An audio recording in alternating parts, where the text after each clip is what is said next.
Welcome back, everyone. We continue today in the story of Esther as the plot thickens and continues. And Yeah. so, can anyone briefly recap where we were last week with the conversation between Esther and Mordecai? What happened and what did we learn last week?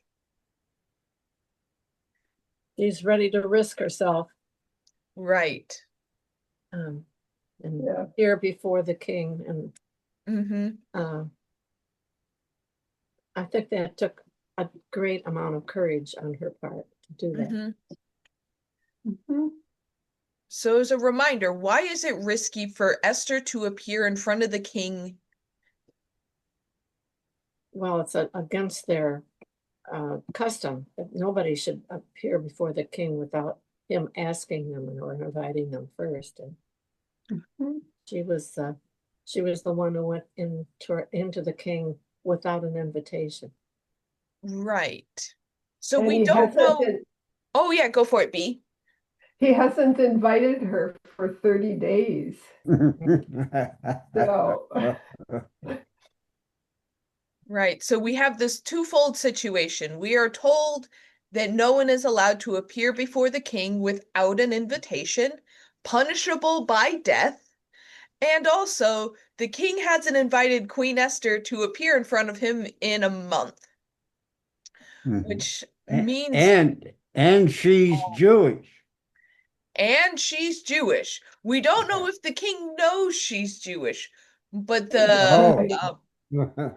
so she is Jewish, and Haman has created a situation where in about 11 months' time, it's going to be open season for the Jewish people. And so Yeah. Mordecai Yeah. is asking her to act. Mhm. Mordecai is outside of the palace in his protest garb, in his sackcloth and ashes, asking Esther to act within the palace, saying, if you keep silent for such a time as this, relief and deliverance will rise for the Jews from a different quarter, but you and your father's family will perish. Who knows? Perhaps you have come to a time of royal dignity for such a time as this. So we have this situation set up where Esther is being encouraged to act, and today we get her actions. Yeah, Larry. Uh, I'm always attracted by the why they figure certain timing and certain dates, you know, Mm-hmm. and with the emphasis on indirect evidence, indirect emphasis on sexuality on occasion. And it's, Mm-hmm. you know, Esther has not been summoned for 1 month. That's one month's menstrual cycle. It is. yeah. Yeah. And, it sort of says, well, that indicates that the king, for some reason, the king doesn't want anything to do with Esther right now. Mhm.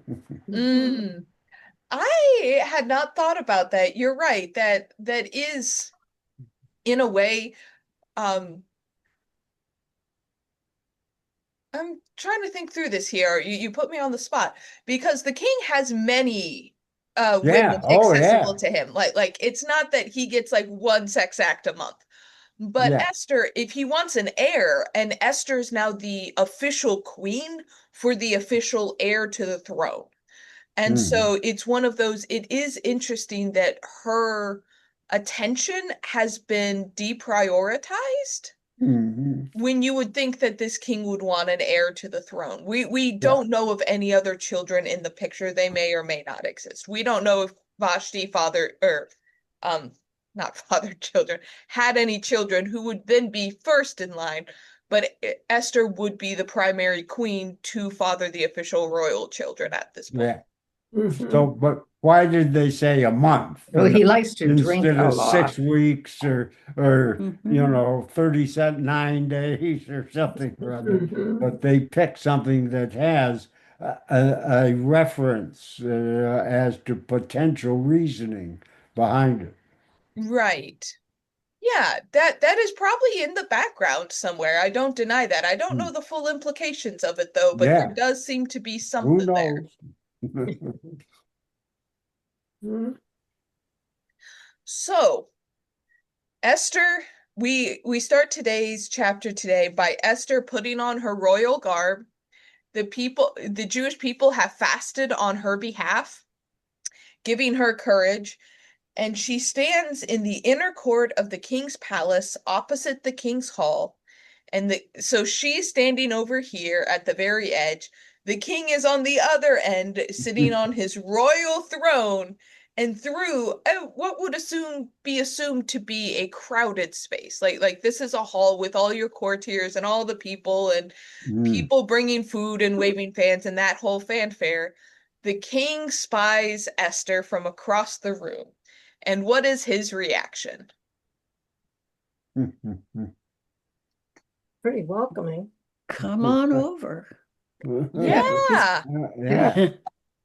Yeah, not what she thought. Now, that's interesting that you pictured it completely different from the way I pictured it. I was just thinking of this as a lonely kind of room. The king was over there, and she came in over here, and there she was. But no, you have her with the whole crowd. That's very interesting. Well, the likelihood, so when I've seen depictions of this, it has Mhm, often been Gretchen, what you are imagining. mhm. It is purely looking at the art from around this time. It doesn't look like the king is ever really alone. And I think we see this from other courtier models that especially when the king's in, like the king's throne is not just it's not an easy chair. It's not where he's lounging. That's where business is. So if he's sitting on his throne, the chances are people are around him. So that's why my assumption is that it's a busy room, is that it's because that's his office chair. Mhm. Mhm. Uh, I was And interested and that she also said, Esther is really dressed up. She's Yeah, that's the other sign that she's going to court is that Mhm. she looks really nice. Yeah, but Larry, what were you saying? Well, and it says that she caught the king's favor. You know, so she Yeah. must have given him a come hither look or something. I don't know what they are signifying by that, you know. Uh-huh. I mean, it's an interesting thought that like you have these people, maybe their advisors like talking around him, and all of a sudden he spies his beautiful wife and he's Beautiful like, woman. okay, you shut up. I want to hear what she has to say. Yeah. Yeah.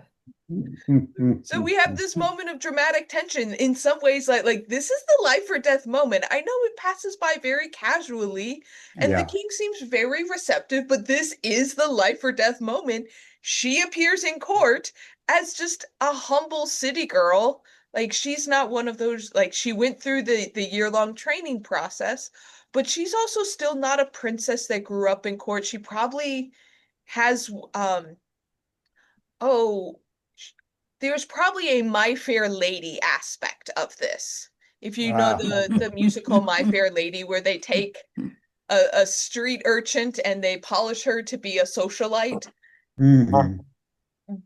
Esther probably has some of that quality to her. While she is likely more educated than some, she is still someone who they've had to polish to make acceptable in court. She's not someone who was born into the court scene. And so she appears and the royal scepter is extended. She is welcomed. She is invited forward. And what do you think of the king then asks her a question? The question is, what is it, Queen Esther? What is your request? It shall be given to you even to half of my kingdom. What do you That's think of pretty that? generous. That's pretty generous. It is. Half of the kingdom. Mhm. And it certainly doesn't sound, it sounds like the king hasn't been disenchanted from her. It sounds like, boy, he's really eager. He takes her appearance and says, I'll give you half the kingdom. What do you want? Uh-huh. Esther must have amazing powers. Other thoughts on this? I wondered if that was just a custom, offering half the kingdom and not really meant to give her. Oh, it's Do just. you think that could be true? Just a Helen, custom? you have great intuition here. So, there's a few points. This is a phrase It's a that story. is known. So there's another place in the Bible where it appears. I was gonna see if you all remember it. It is a fairly obscure verse, so I am gonna take a guess and say I don't think we read it in our Matthew study. It's in the book of Matthew, but I'm gonna guess that no one remembers it in the book of Matthew. That was also a while ago. Anyone? Gretchen, you're my reader here. I'm looking. I'm thinking. Was that a part of the temptation? Nope. No. Okay. It is what gets John the Baptist killed. So King Herod, not King Herod the Great, who we start the story with, but Herod Antipas, his son Antipas, thank you. He's the one we've talked about on Sunday recently. Herod is the one who marries his sister-in-law, and he's not supposed to do that.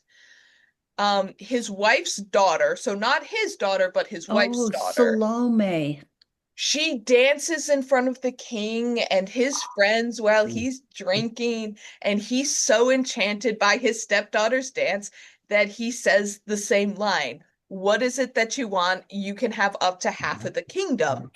And the girl doesn't know what she wants, so she runs to mom and says, "Hey, mom, what do I want to ask stepdad for?"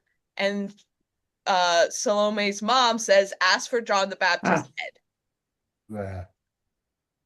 And so we see that this is a trope, and it is likely, indeed, it's likely a phrase. Like, it's not actually offering half of the kingdom, but it's a way to say you can ask for anything. Sky's the limit. All bets are on the table. What do you want? Yeah. But my notes are also saying it appears in stories of Herodotus. There's another story of Xerxes from Persian sources where he offers the same thing to a mistress. So this is kind of a trope, but it is an extreme show of favor. So thoughts? Well,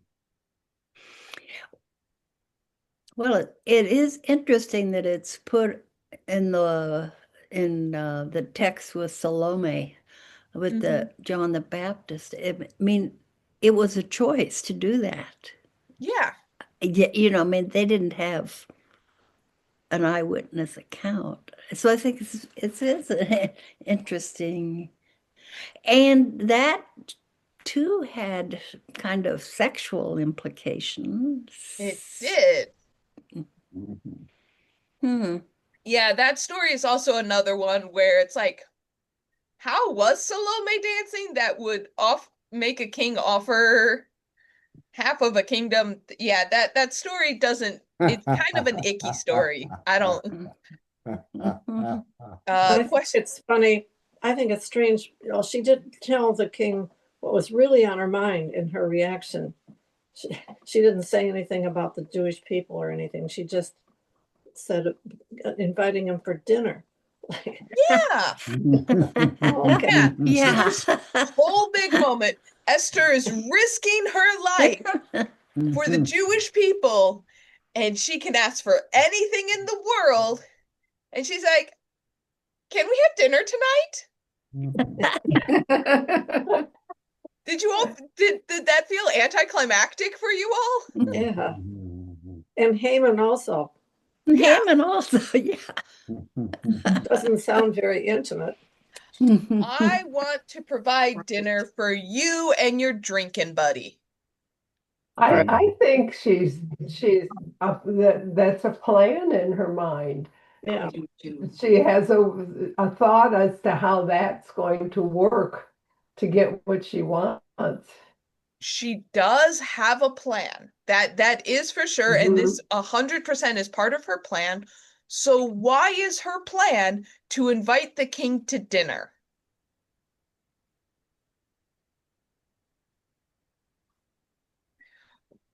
Well, she's trying to get him, trying to get the king to counteract Haman's thought that he's going to kill all the Jews. So, Right. But she's not saying that at court. She's not yeah, like, "Hey king, by the way, you just signed a death warrant for me and everyone else." She's not airing the dirty laundry at court. yeah, She instead says, "Let's have dinner. And sure. can we have dinner with your top official, your buddy, the guy who you've promoted? I want you two to come to dinner." Mhm. So that Well, draws it out of the public eye. yeah, this is standard politics, just like Washington now. The country never knows, but all the decisions are made behind the scenes. Ah, so this is she Mhm. is doing the classic lobbying for her cause.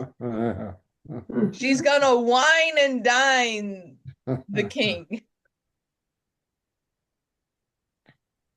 Any other reasons why she might be trying to draw the king out of the court and kind of discuss this in a different spot?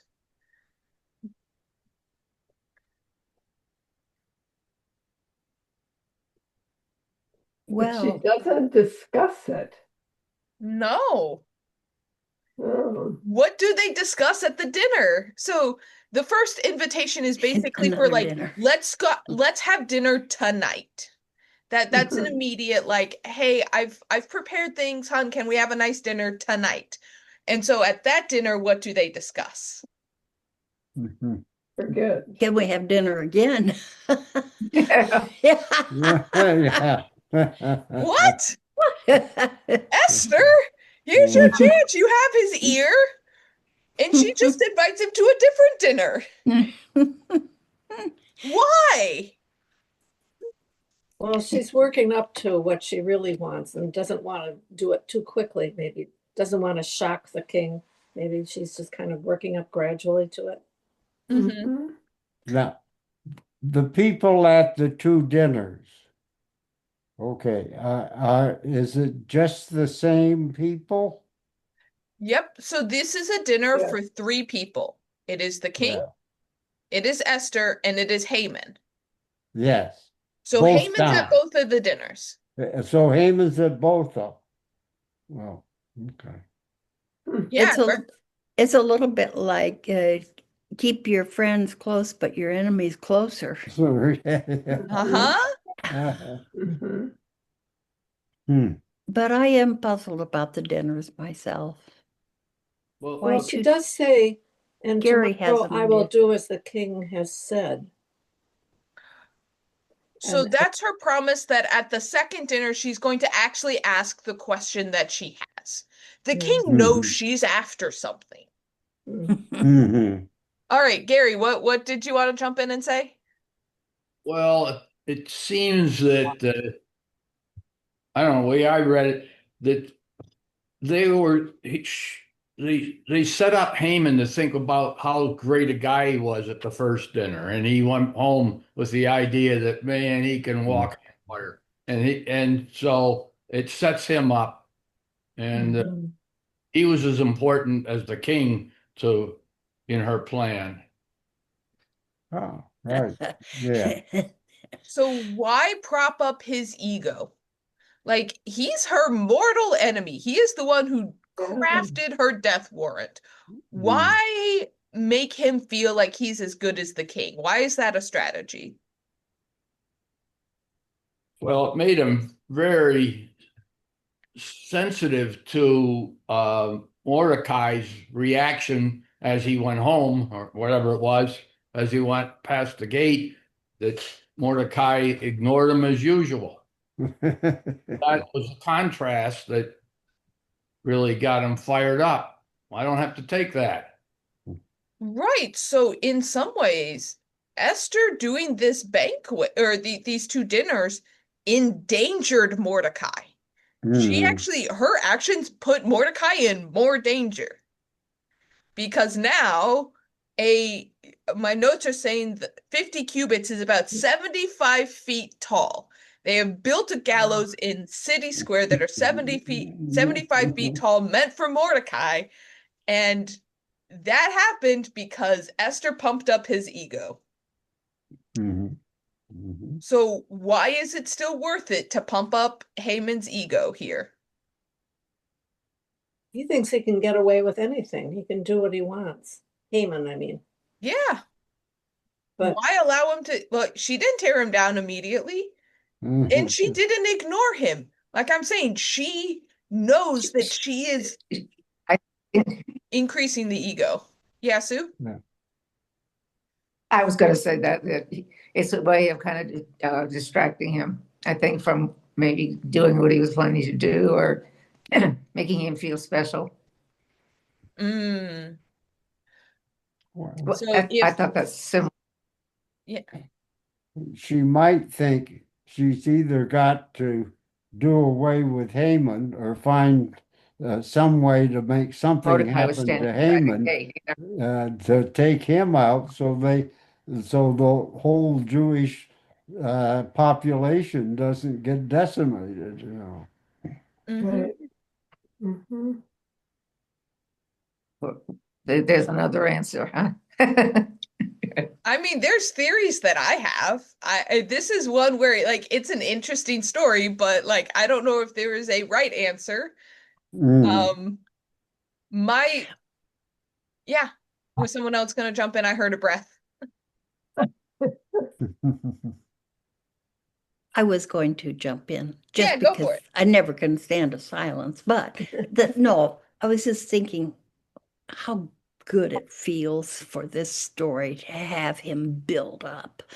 I mean, what a what a fun story to see him just going around so proud, so happy, so satisfied with himself that he's going to have Mordecai hung and it's big gallows, big show. Whoopee. It makes a great story. It intensifies Haman's ego and his fall. If you remember at the beginning, I said this story has a lot of dramatic tension in it.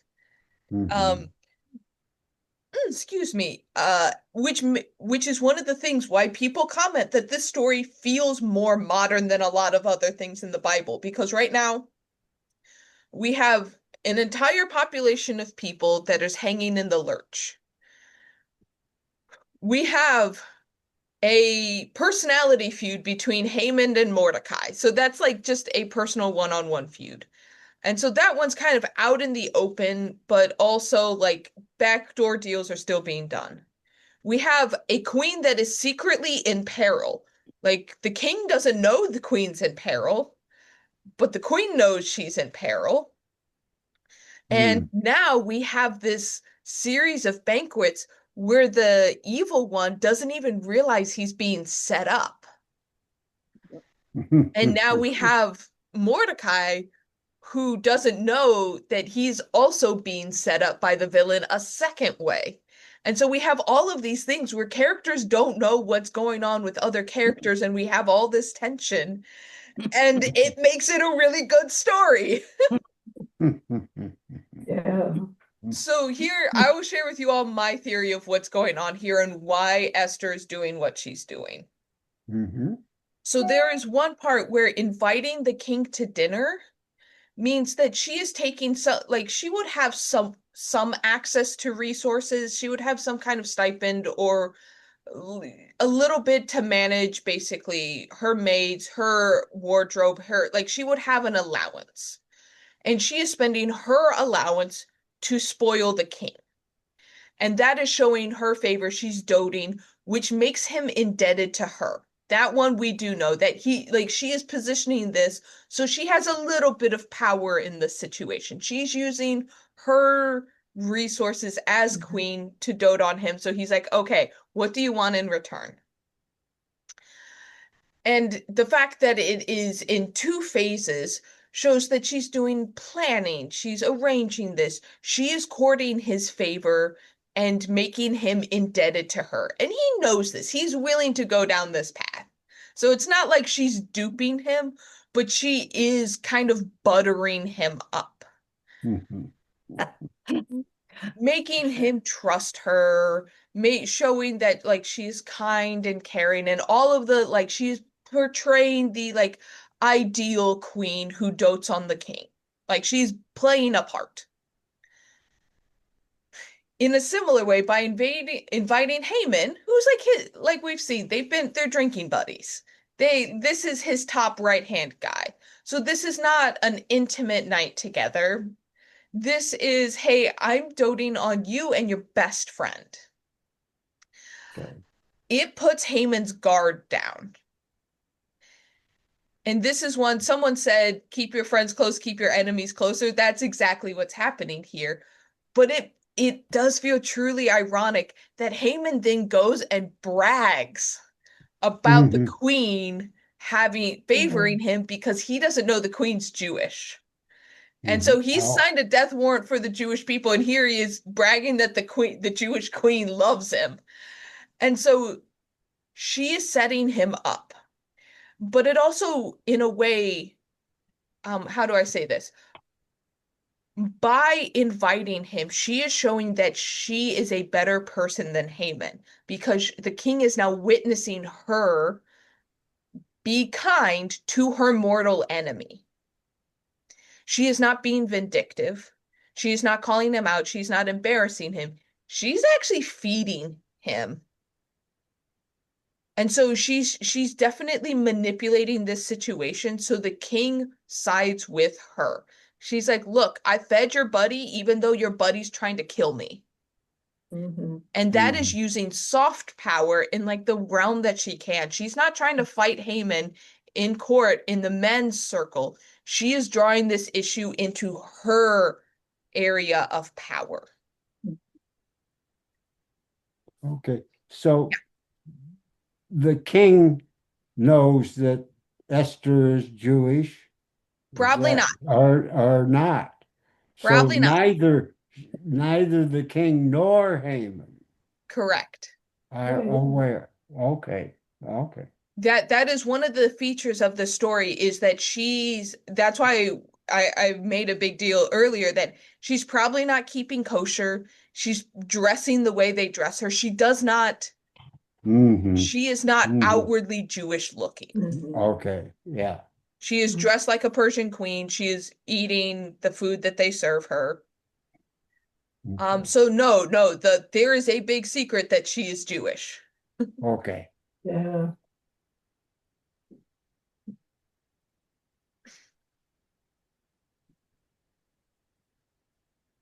So what do we think about her kind of drawing this out of the men's space and kind of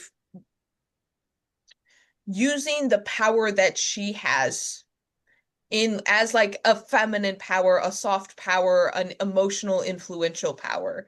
Is this, do we think it's gonna work? I mean, Mm.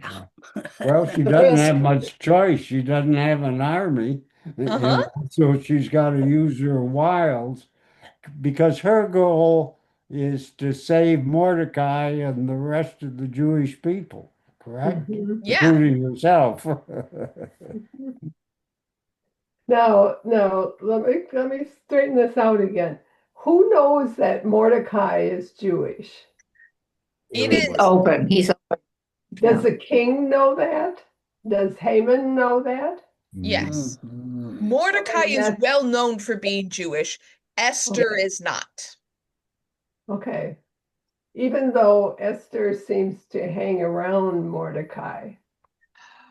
Ever since she got taken into the palace, they have not been seen together. Ah, okay. So Esther is kept separate, which is why we have the eunuchs that are ferrying messages back and forth. That Esther was scooped up off the sidewalk and taken into the palace. And so people who have known Esther since she was a kid know that she's Jewish. but most of the court does not because she was a nobody. But wasn't she sort of raised by Mordecai, Yeah. as a youngster? Yes. But Yeah. remember, she has a Jewish name.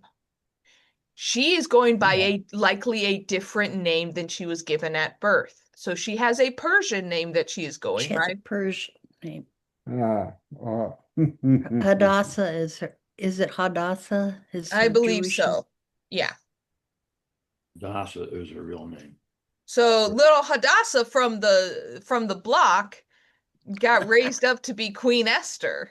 And so like her neighborhood friends, yeah, know, but they also probably know it's dangerous to talk too openly because the queen is one of them and they don't want her in trouble. Mm. This is tricky. You used an interesting term, Chris, when you said buttering him up.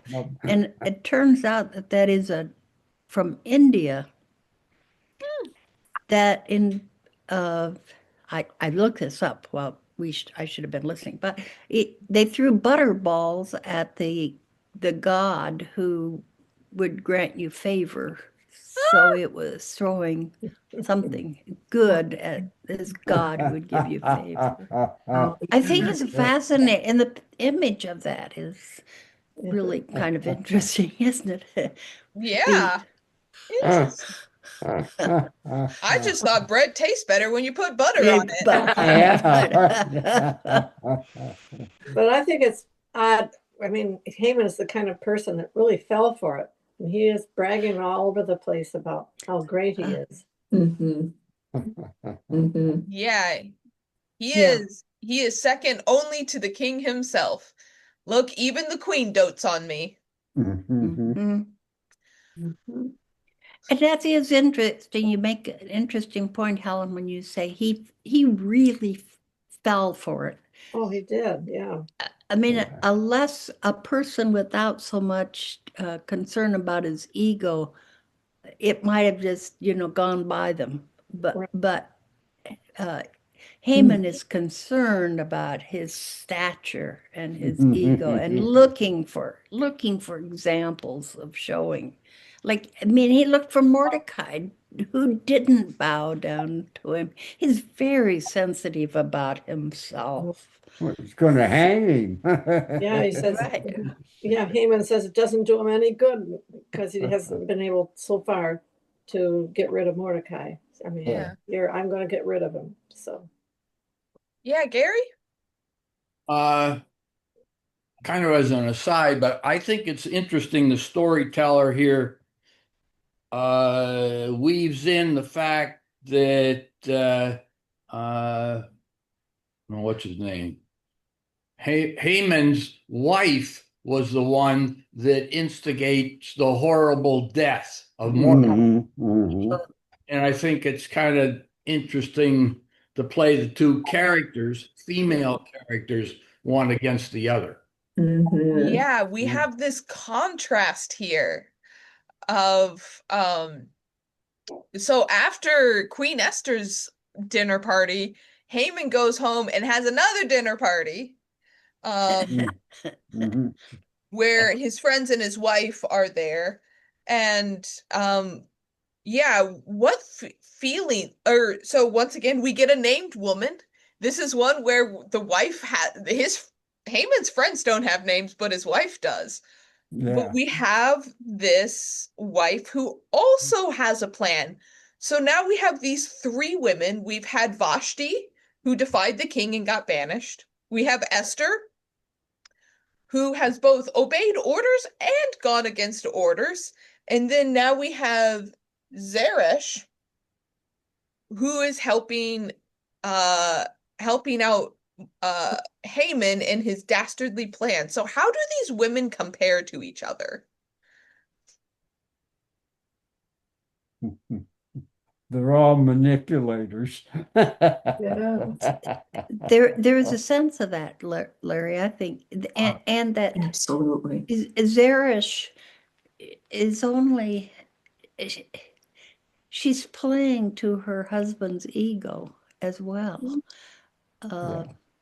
You know, and he's bragging, oh, it's this and that, and everything, and she builds it up even. Yeah. In a very cold and calculating way. When she says, well, why don't you just hang him? She's a Lady Macbeth type. Yeah. Well, all three of these women are very clever, and very smart in what they're doing, and manipulative, and they're on the good, it's coming to the good side as far as we're concerned. Esther, definitely. I mean, I think she is trying to save her people. I don't know so much about Zeresh. That's why I was thinking she's like a Lady Macbeth. She's really into the whole status thing, and let's use all the tools you have to maintain your position. And then Vashti was trying to be like on her own. There's a difference. She was so independent. Her defiance was kind of singular for herself, which the other two seem to be more subject. Esther to Mordecai's wishes, and Zeresh. Well, Zeresh is maybe independent in thinking too, although she seems to be working on behalf of her husband. I don't know. So in some ways, this book is an exploration of what can you do when you don't have power? Because the term manipulative has come out a few times, and like, let's be honest here, women were property. Like Esther, it didn't say like Esther signed up for a beauty pageant and won. No, Esther was scooped up off the sidewalk by palace guards. Like, granted, she got a pretty good deal out of it, but she didn't have a choice. Women were subject, women were property, and so yes, they are manipulating the situations they find themselves in. I actually, with the modern connotations of the word manipulative, I'm hesitant to use it because these women do not have access to power. And so there's a phrase that I've loved from the movie My Big Fat Greek Wedding, in which the mom figure in that movie says, the man may be the head, but the woman's the neck and can turn the head any way she wishes. And that's the power we're seeing here. I see you, Larry. Just a moment. And so this is one where like the women are trying to figure out like, what power do I have in my space?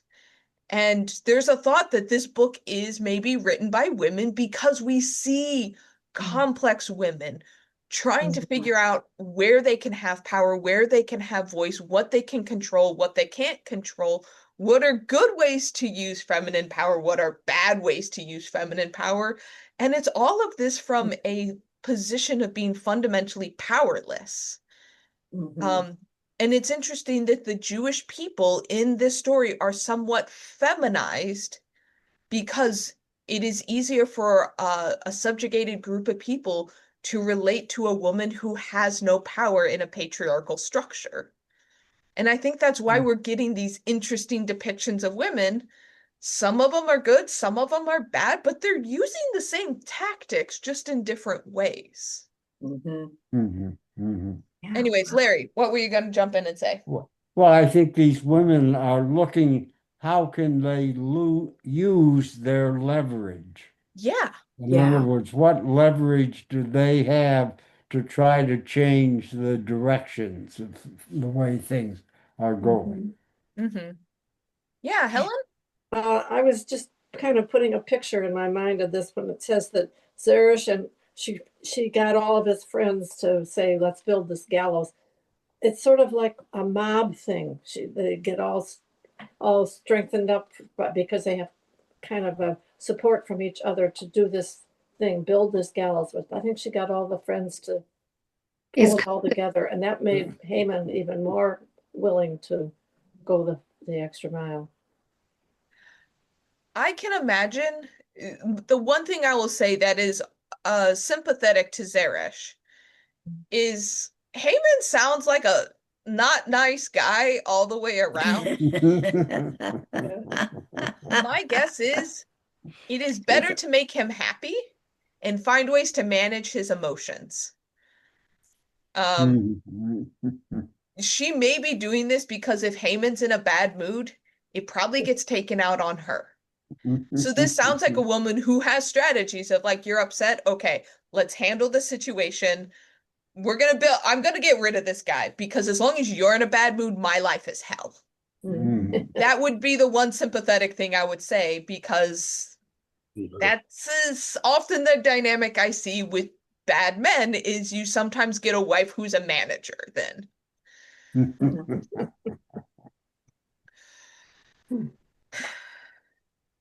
So, but building a gallows is pretty noticeable. yes, I mean, it didn't they is. think of that notice? So, but it pleased her husband. It pleased Haman. That's what she was trying to do. So here's the trick here, though. They can build the gallows. That's fine. I mean, not Mordecai. Haman is a high enough official. He can get away with building a gallows. Only the king has the power to sentence someone to death. So Haman doesn't have the power to kill Mordecai. He only has the power to build the gallows. Now he has to convince the king to kill Mordecai. Oh, okay. Oh. So we have more. That is another thing of dramatic tension.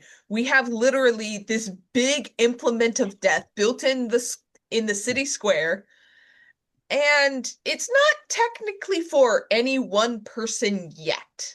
Yeah. It's a threat. Okay. But the people don't know who it's built for. Oh, right. So we have this looming structure. Yeah, Gretchen.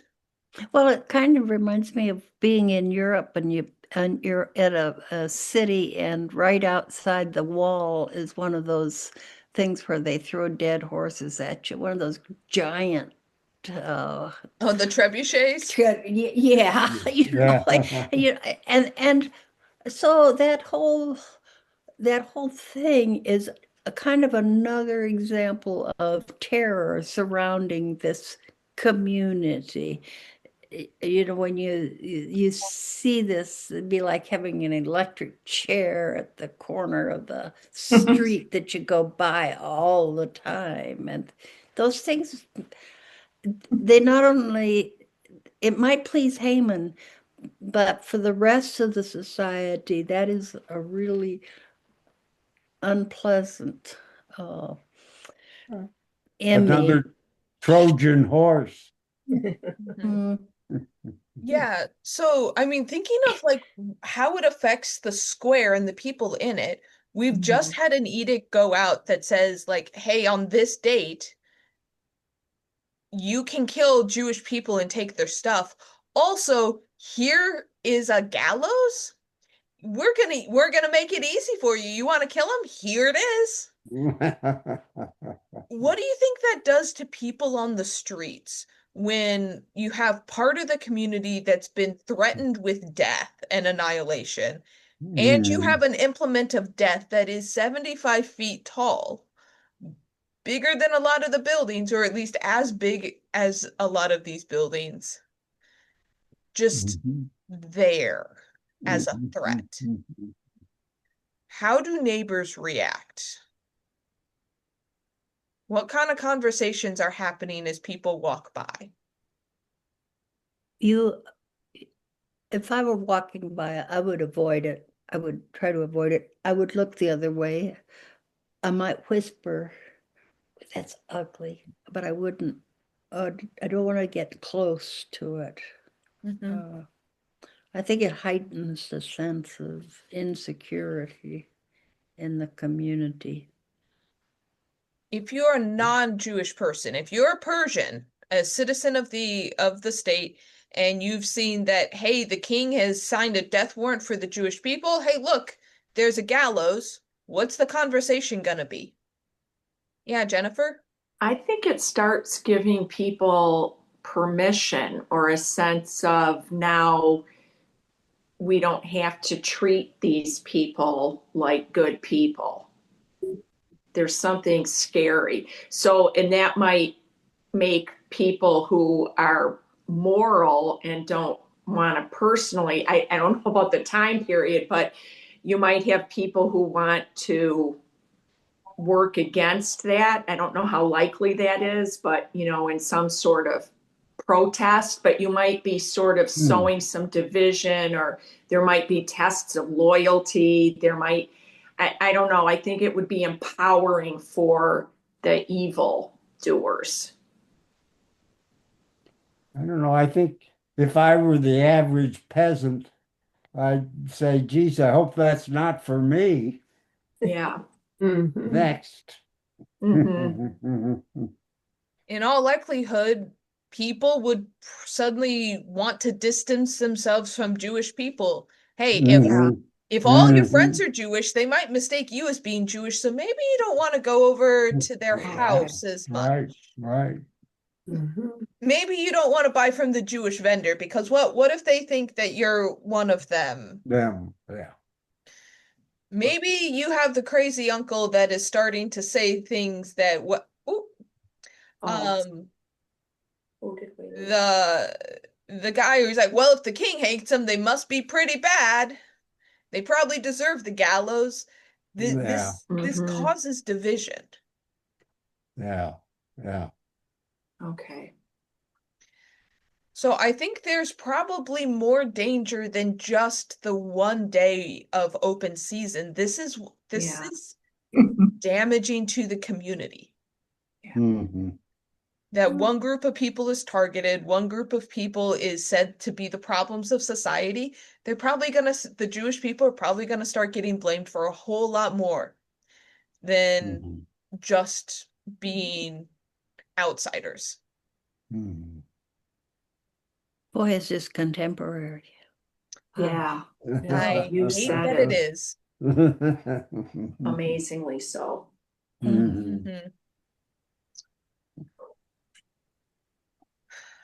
All because Haman has a weak ego.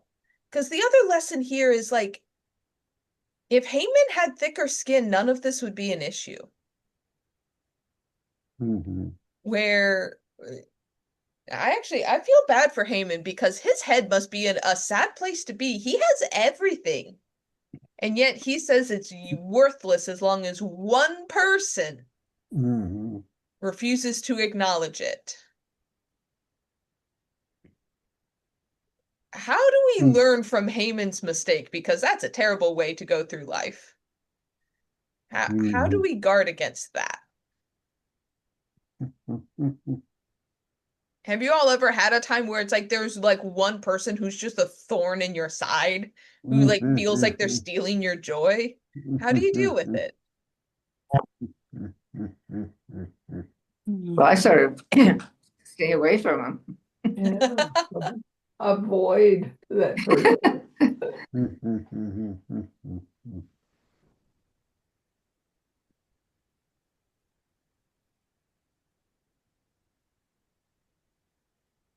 Unfortunately, the only way probably to solve it is to accept what the other person believes. And I suppose you can always say, well, he's obviously wrong, but that's all right. Yeah, ignore them. Hey, you're back. Yeah. We lost you there for a moment, Gary and Joe. Yeah, my computer just died. I thought it was charging all night, and apparently it wasn't. Oh, it died right as I saw a hand up. Did you have a comment? Yeah, I was not. I think the anxiety level of the general public would be increased, because I'm not certain. I didn't hear or read anything that the gallows was marked for Jews only. So, Well, so Yeah. It's not. It's just one of those that within a short amount of time you have an edict from the king that's saying that Right. there's going to be open season for the Jewish people and that it is going to be legal to kill them. And then you have a gallows constructed. I think most people would assume they're connected, but that said, you are correct. That actually technically could be for anyone. Yeah, there's probably a bit of anxiety. Yeah. So what do we think of this story so far? Any further thoughts on kind of how far we've come, where we think it's going? Well, it made me want to go on and read chapter Right. 6 and chapter 7. I want to know what's going to happen here. Right. Yeah, great story. Mhm. Is there something in this about it being a meal? About it being what? A meal. The Meal? all the banquets in Esther. Really interesting point. My assumption here is that it is food, drink, and entertainment. That it's yes, they are eating, but it's Oh. it's an affair. It isn't just like, oh, I invite you over to my house and I made a casserole. This is the like we pulled out the fine china kind of a thing. We have a four-course menu. There's something to while we eat, I plan something. Like the idea is that it has all the hoops and hollers. This isn't just a basic dinner together. This is an event. And that is an interesting thing because that then deflects us a little bit from the action. There's a little bit of a thing about taking a pleasant break in the midst of all of this and letting our minds wander onto good food and good wine and kind of become oblivious to the world around us. Mm-hmm. Yeah. So Like a communion sort of thing. Is that what you're getting at? Kind or like-minded or the antithesis of that? It's an ironic treatment. Like not what we think of as communion, but a more what would be the word, social arrangement of people coming together for what should be camaraderie and good things, and this is inverted. I didn't Esther arrange this though. Is this a Yeah, but I mean it's part of her plot. right. So let's reflect a little bit. part of her. We did this at the beginning because But she never gets. the first chapter is just about the king. What have we learned about the king that makes sense in Esther's approach? Because the king has certain habits and certain preferences that we probably notice by now. So what does the king like? A good time. Women and alcohol. A Uh-huh. woman who doesn't defy him. He likes to drink a lot. Mm-hmm. Not too interested in his And people. women are property. Yeah. And they should bow down. He likes to be Yes. obeyed. What have we seen the king not do a lot of? Going out and fighting. Ruling. Running. Yeah, That's why those. Yeah. this king has not rolled up his sleeves and gotten his hands dirty with politics. We actually really haven't seen him rule. We have seen him enjoy the perks of being king, but he's not really depicted as being a guy who is hands-on about how his kingdom is being run. He's not protective of his power, and because he gave that his ring to Haman, and kind of just yeah, okay, go ahead, carry it out. Meanwhile, he went back and relaxed. And so, Right. So this king is depicted as kind of being a weak king, in my opinion. Oh, yeah. He's a party boy. Yeah, yeah. So why does Esther's approach make sense with a party boy? party. Yeah. Yeah. Well, she's gonna fill him full of wine and then try to do something. Right. So she knows if she's going to bring some serious business, she probably should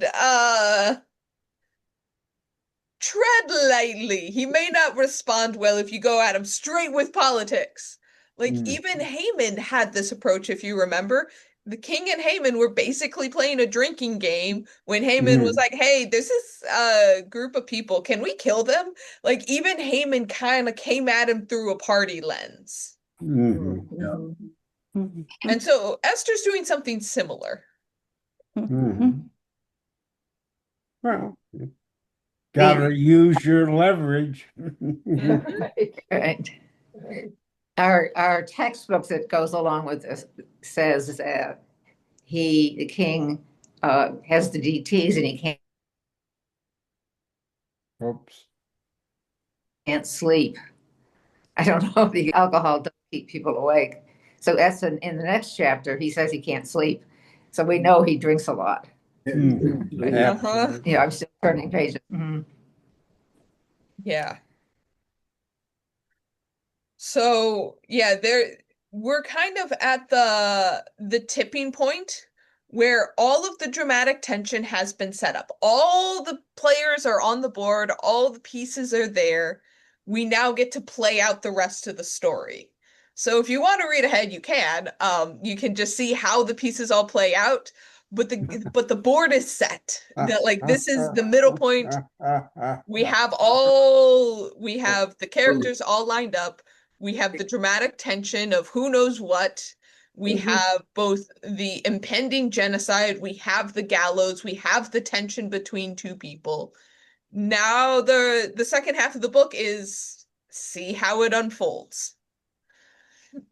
So for those who haven't read ahead, any predictions? Oh, Esther will win. The book is named for her. So The whole premise of the book, they tried to kill us, they failed, let's eat, means that Esther succeeds. Great, yes. And you know Haman is going to lose out. Yeah, the chapters are very short. Uh-huh. Yeah.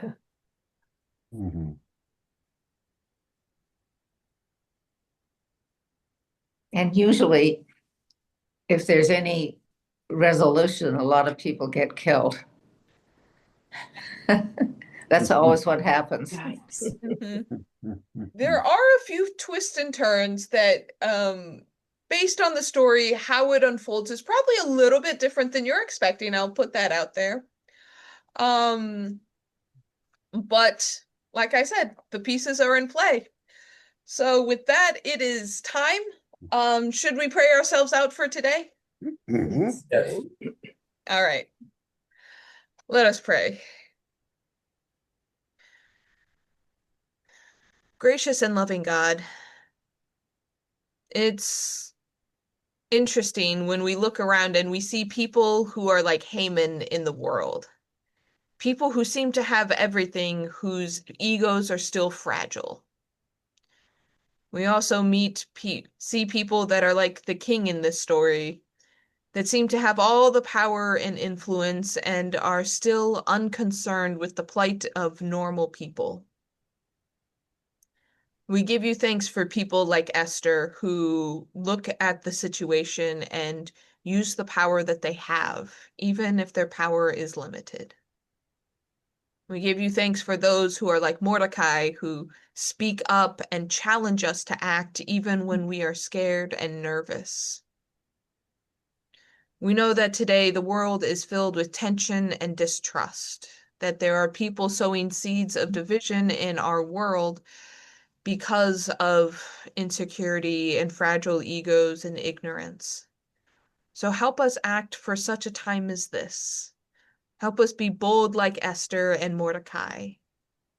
Help us know where your love is leading us to go. In Jesus' name we pray. Amen. Amen. Thank you. Thank you, Thank Chris. Chris. you. Thanks, Chris. All right. See you all next week. Aha.